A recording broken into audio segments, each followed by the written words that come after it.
Okay, we'll call our Budget and Finance Committee meeting to order. Discussion, privilege of the committee chair, committee members, legislator to discuss items of interest. I'll start that off.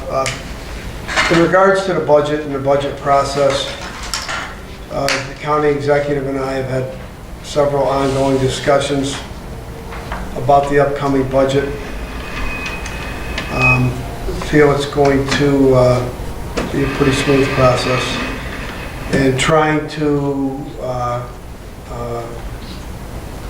convenience the members. They were looking for some sort of a time table in regards to our meetings, so I've looked at August 9th, August 16th, and August 18th as times for us to meet with the department heads. Looking at 4 o'clock, I thought I was going to be able to do the 2nd, the 3rd, the 9th, but I looked at something that So what'd you say again? got screwed up on my schedule, so I'm looking at the 9th, the 16th, and the 18th. Looking at 4 o'clock start time, and with the exception of the Tuesday night, we would go to maybe 7, but I think we're going to be able to do this in a couple of, we'll send out to the department heads what the schedule would look like, and I don't have that right now, but we'll get it to you ahead of time. Okay. That's all I have. Anybody else?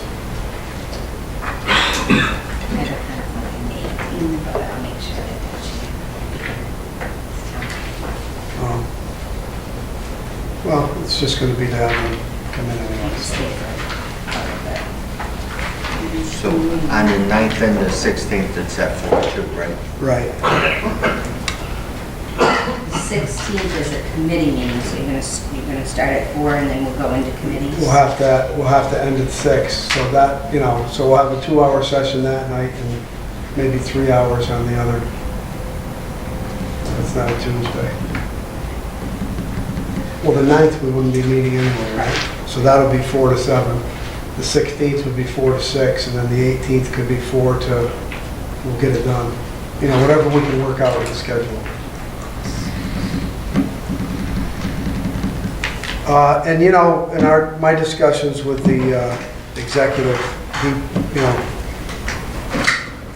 any legislators that want to go in, talk prior to him coming to us with his budget, do that. Doors open. Correct, Matt? All right, anything else? If not, our resolutions. Resolution amending the 2016 operating budget, overtime pay, sheriff. $100,000, sponsor and second. Anyone? I'll sponsor, Chair. I'll second it. Joe? Just Roy and Joe. Discussion, it looks like he's looking to move $100,000 out of corrections part-time and move it to the overtime, transfer it to the overtime line. Mr. Chair, just a question. Do we have an explanation? I have a feeling I know why this is being requested, but did we receive any explanation of why this is needed? Under his justification, it says required per contract and operational needs. So I'm assuming probably because the contract that was ratified by both sides is looking to, they're going to have to up the ante there to pay for that. That's one portion of it. I don't know how much of that is. And I'm assuming the overtime that they've spent in the other lines. I think the issue, just because I think I'm not sure about the contractual part-time, we know what that, but the issue is that because we're able to keep employees or hire employees, the employees that are there are required to work overtime. That was kind of my assumption, but I wasn't. If we could get some verification on that at some point. Chair, Matt had requested somebody to be in attendance on the police. Yeah, I thought there was going to be someone here tonight, but I just met with the jail administrator and the undersheriff last week. You're correct, this is due to the mandated staffing levels and meeting those staffing levels. You know, the sheriff's office has been working with personnel to expedite any and all hiring, and we're working to do that, but I think I think the sheriff would be better explaining the bigger picture himself. But that is primarily the reason is there's been a significant amount of mandated overtime, and that's why this money's going from the part-time line to Somebody had Bob and then Ryan. How much was in the line before that we expended? And two, I mean, is this going to bring us to the end of the year, or are we going to end up coming back again for another adjustment? that. I don't know. I think I really think the sheriff needs to explain that. I don't. In our meeting, it was not discussed whether this would take them to the end of the year. I do know that we were waiting for the corrections officers list, well, initially the test, then we had the test, now we have the list, then we have the canvas, and that process has been completed. So I do anticipate this issue getting better, but whether or not that goes to the end of the year, I don't have the information to answer that question. Maybe we could have Cheryl contact the sheriff and ask him to come to the meeting next week, prior to, so we can ask the questions. Do we know how much was in that line before? I'm looking it up right I now. figured that I was just buying you time. One second. Sure, can I ask Matt a question? Does that need to be done right away, or can it wait till the next committee meeting? My understanding with the meeting that I had, that this is a pressing issue. Would be the best way that I could say it. The amount that was originally budgeted in the 2016 budget was $75,000.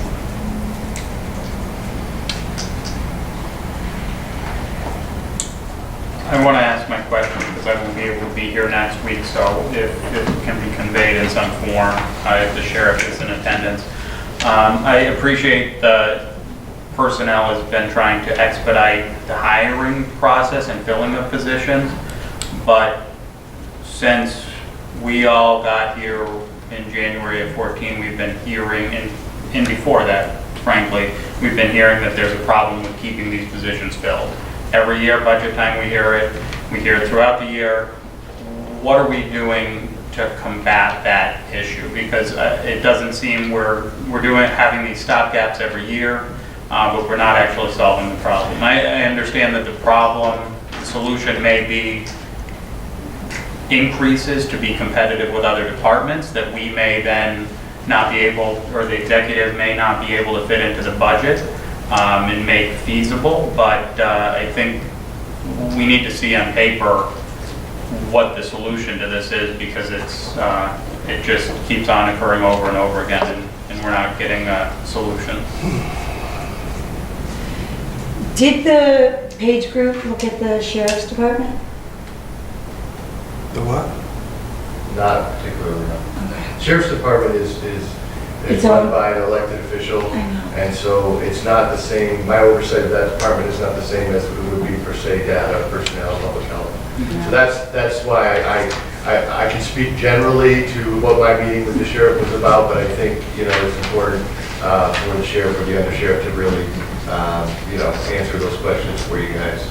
I will say this, when you do get low, then you have to mandate overtime, which is a tough thing on the employees, but we have to meet certain levels of staffing, and, that can compound the problem, so to speak.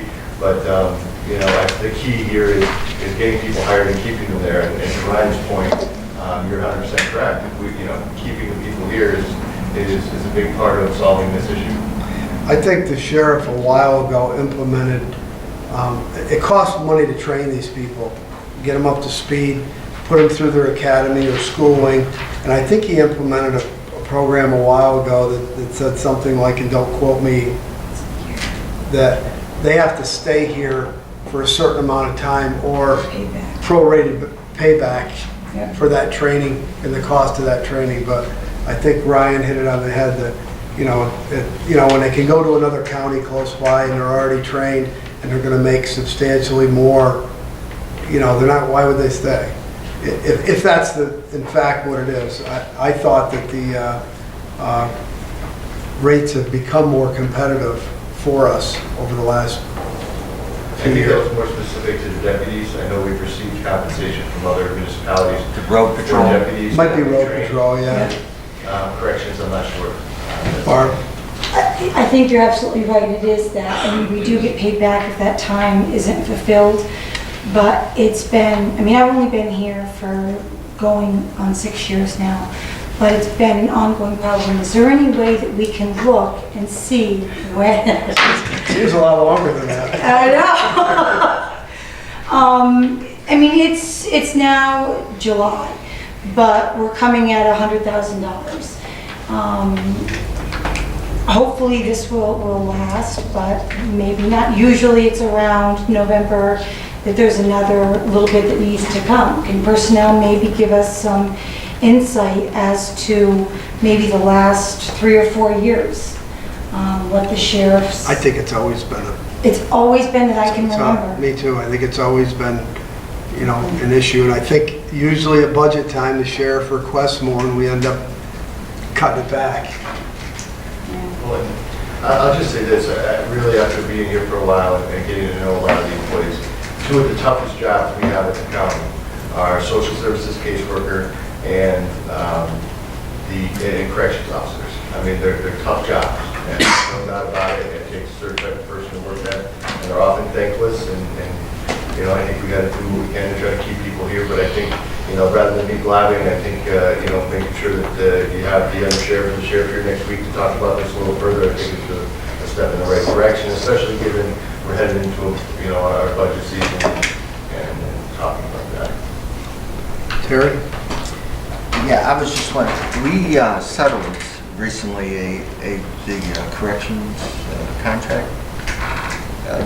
Do you know with that contract, did we bring them up to Yeah, where? that's all been taken care of as far as my understanding goes. Okay. This is essentially the way I see this. It's, if you don't have the people there, you're not spending the money in the regular, whether it's full-time or part-time lines, but you are spending the overtime. Meanwhile, if you do have the staffing levels that you need or should have, then you're not spending the overtime. So it's like a 6 of one, half a dozen of the other. I think the real question that I am trying to get my head around is, how does that balance out, and what is the preferable, and what is that optimal level of staffing? And that's I think what we're trying to get at.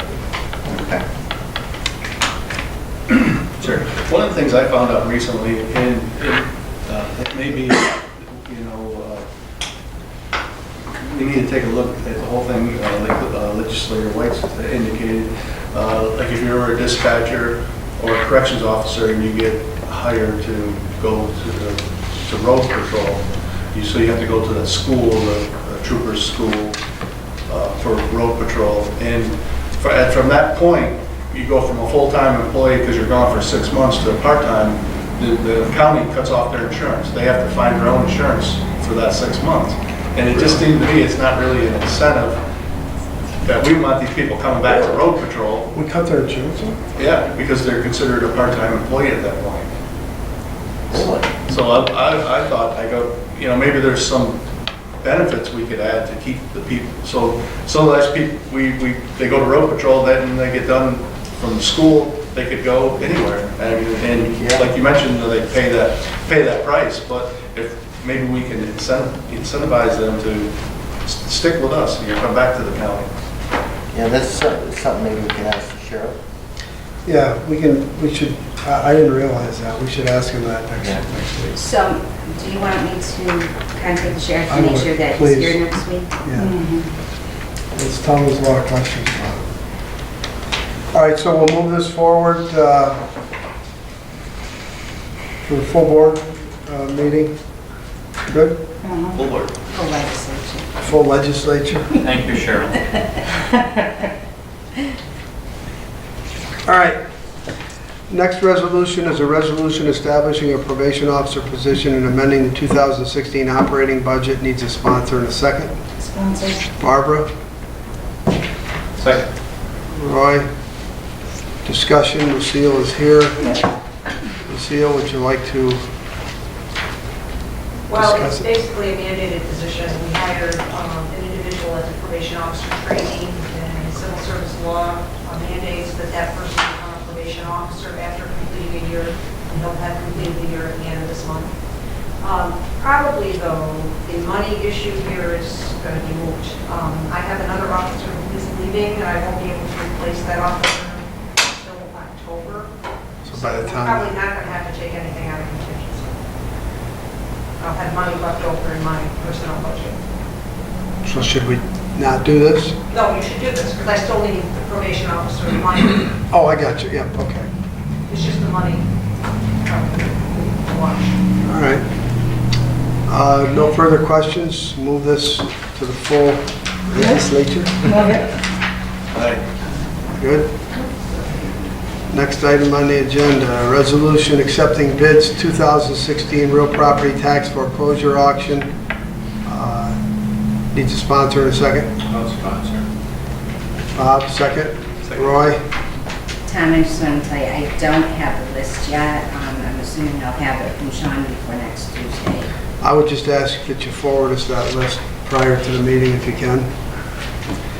Bob? But for discussion, I went to the auction and I felt that the auctioneer did a great job. I understand we accepted around $700,000 in bids.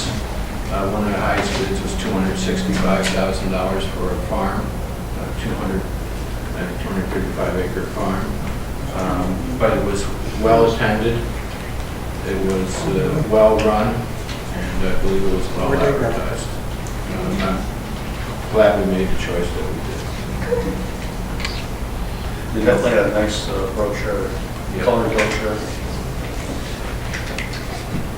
Just to add to that, we did take in more than the taxes that were owed, and all the information that I received was it was a really good auction and a good year for us. All right, move this to the full legislature. All in favor of that? Okay, next item on the agenda, resolution amending the 2016 operating budget. By the way, just reminded me, backing up to the first resolution with corrections, I'm abstaining from that. I know we didn't go through a real roll call, but, and I'm going to also abstain on this with the coroner. Sponsor? Yeah. Barbara, second. Second. Roy? Looks like they need the money to cover expenses in the budget for autopsies and other fees. Are burials covered under that? I don't think the indigent burials are. I think that's under DSS. Mike's. DSS. Yeah. This is usually, I believe, a lot of times it's for the removal and the autopsies. Cost the county to have bodies removed and brought to wherever. Any other discussion? Move this to the full legislature. I abstain.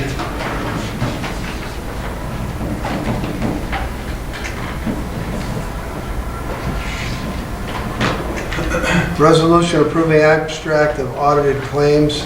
Needs a sponsor in a second. I'll sponsor. Bob, Joe. Any discussion?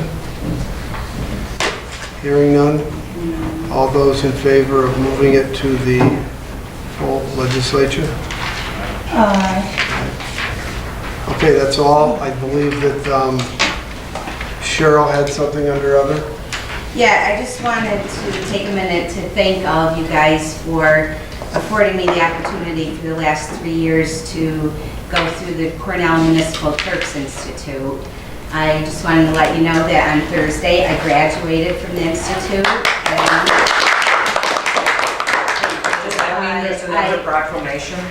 Well, I do have a diploma in my office, but what happens with the Institute is I have to submit all of my education and training through the International Institute of Municipal Clerks, and when they receive it and send it back, I will be getting a plaque and then the actual distinction to be able to have the initial CMC after my name. I did learn that I am the first clerk in Montgomery County, village, town, countywide, to ever become a certified clerk, so I'm happy to let you guys know that. Congratulations. Thank you. And then just on another note, along the line with the auction, I have a lot of contact with the Amish community in the town of Minden, and they actually asked me to pass along this information to all of you and thank you for the change in the auctioneer. They said it was one of the best auctions that they've ever attended, so many compliments to that. Good. Are they going to register to vote? They actually are registered to vote. Choose not to vote in local municipalities. Barbara, I thought you had your hand up. Well, Great. no, I'm so excited about hers, I don't want to say my thing. Well, something came to our attention that would be a $20,000 annual cost. So maybe going over it at the budget time would be even more appropriate, so. Oh, the SPCA request? Yes, because of the new law that was formed for the new department. So I Tell us just, about it. well, we got the email today that was a request. So I don't have I have a lot of information, but Matt? I spoke with Jan, the county employees did a Jeans Day, and when we visited the site, dropped off the money, she explained that she really thought she could provide some value as far as rescuing cats and doing certain things. And I said, it can't hurt to ask, put it in writing and send it over. As far as I know, it has nothing to do with doing anything. It's just, this is a service that she feels that we can provide. And I said, well, you know, if we're going to consider it for budget, we need a request in writing, send that to me, I'll distribute it to the legislature, and then we can consider whether or not we would like to fund it. the only reason I said it is because she actually wrote about that that's why. It was because of the law. That was, thank you. All right. To clarify, that's the letter we have on our desks? Yes. Okay. Thank you. Martha Kelly. And I would just like to forward to the heirs and Michelle, that they also could submit the Yes, request sir. so that it's fair. Yes. District 1, 2, 3, and 4. The letter I got, Jared said it was for veterinary costs for large animals. It doesn't say anything about our law, for the record. Okay. Motion to adjourn? Yes, sir. Is there a second? All right, okay, we're adjourned.